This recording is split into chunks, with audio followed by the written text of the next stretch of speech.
You ask Tiger to solve. This deals with linear equations with one unknown. The final result is x equals -8. Let's solve it step by step. Simplify the expression. Find the greatest common factor of the numerator and denominator. Factor out and cancel the greatest common factor. Find the greatest common factor of the numerator and denominator. Factor out and cancel the greatest common factor. Group all x terms on the left side of the equation. Subtract 3x from both sides. Group like terms. Simplify the arithmetic.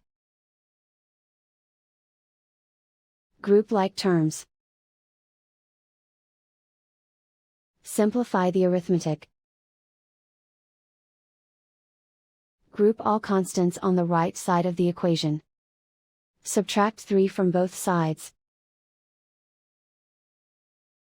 Simplify the arithmetic.